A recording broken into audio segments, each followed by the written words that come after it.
dream for archaeologists studying the origins of agriculture has been to find a site where the transition from hunter-gathering to the farming way of life could be directly observed and written up with confidence.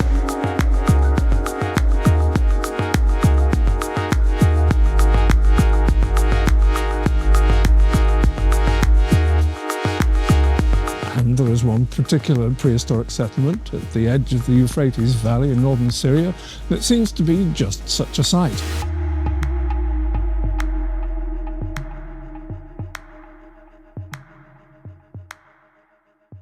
At the beginning of the 1970s, during survey work ahead of the damming and flooding of a length of the Euphrates Valley to make a reservoir, the remains of a prehistoric settlement were discovered in the open spaces of a present-day village called Abu Hureyra.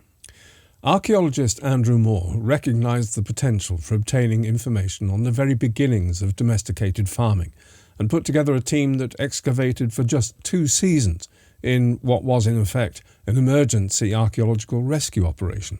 They retrieved as much material and data as they could before the site was flooded in 1974. Despite the narrow time frame available to the excavators, a huge amount of floral and faunal data was retrieved, enough in fact to fuel 25 years of research and analysis on the environment in which the people of Abu Hureyra lived and the foods consumed by them. It turned out that there had been 2 separate periods of occupation at Abu Hureyra. The first occupation, still in the Epipaleolithic period, was established around 13,500 years ago. And this was settled by, well, not hunter-gatherers, but better described as hunter-collectors, in the sense that while still hunting wild game, they also built up stores of wild cereals for long-term food security. These stores of wild grains, such as incorn wheat, emmer wheat and rye, and their heavy containers, were not transportable, so as a result, by this time, people had become sedentary, or at least semi-sedentary.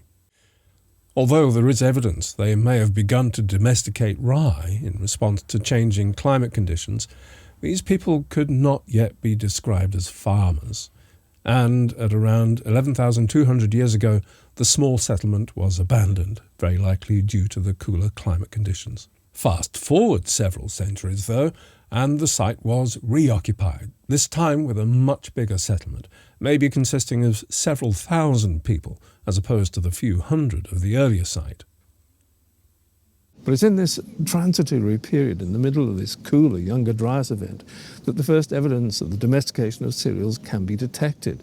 From the first experiments with rye of the earlier settlements to now, in this second occupation, the inhabitants were clearly growing domesticated varieties of wheat, of barley, and of lentils.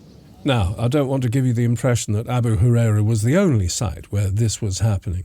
Very well-known and archaeologically studied sites such as Murebet, Jerf al-Akbar, Jericho, Ain Ghazal, and, if you want to go right back, Ohalo II and Ain Malaha, to name but a few.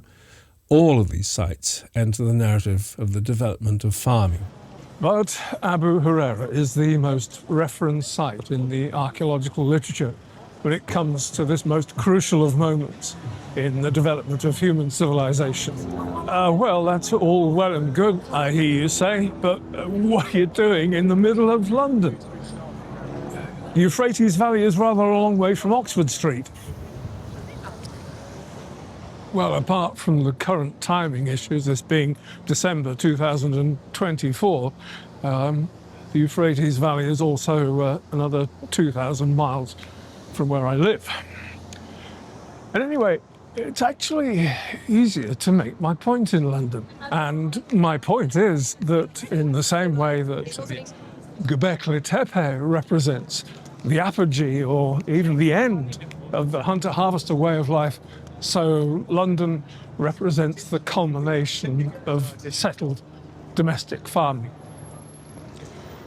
And in the search for the beginning of all this, to what could possibly have led to Starbucks being a thing, for the beginning of it all, for the ground zero of civilization, the sophistication and grandeur of Göbekli Tepe has led some to declare that the famous sites around Şanlıurfa in southeast Turkey is where we should be looking. But in my opinion, Göbekli Tepe represents an end, not a beginning. The people of Göbekli Tepe were never farmers. At its height, their way of life was obviously very successful, but for whatever reason, it was not sustainable. And Göbekli Tepe collapsed along with the other great Anatolian sites of its type. I think that sites like Abu Hureyra and others that represent the true beginnings of farming are a much safer bet if you really want to go looking for ground zero. Trouble is, if you really want to go looking, if you're interested in any kind of pilgrimage, of connecting with these places at all, that ain't so easy.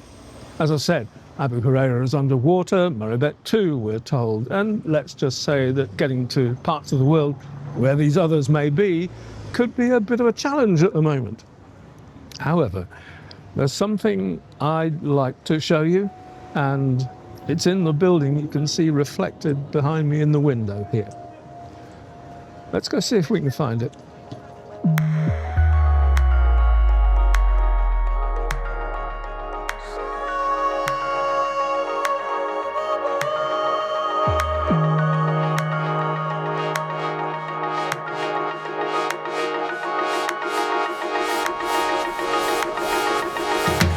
Of course, this is the British Museum. On any day, a stunning place to be on so many levels, and you could take a lifetime absorbing the stunning collections to be found here. But we're looking for something very particular and relatively modest. And if I'm right, we'll find it in room 51, up here on the first floor.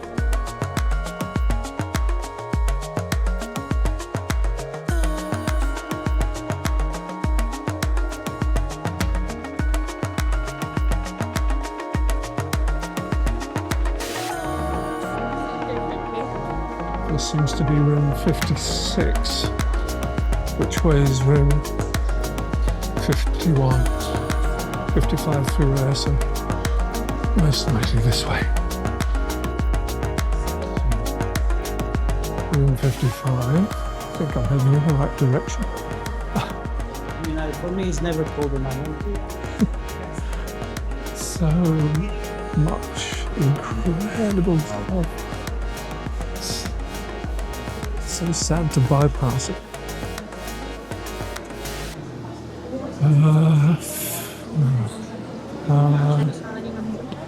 Which way?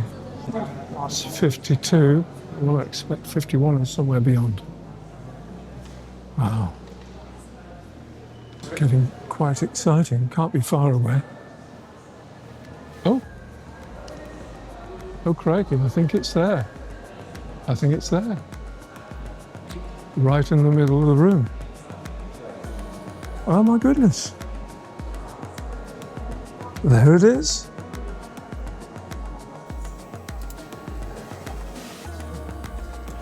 This is a saddle quern. It was used to grind cereal grains and lentils into flour around 11,000 years ago. And it was found in Abu Hureyra. What we're looking at here is probably the earliest material, to say nothing of symbolic, representation of domestic cereal farming that we have. It's also a record of the back-breaking work needed in order to sustain this new way of life. Imagine the hours and hours of back and forth that went into shaping this surface. I've not seen many things that connect so directly and profoundly back to the people at the genesis of the way we live now. I'm declaring this to be ground zero.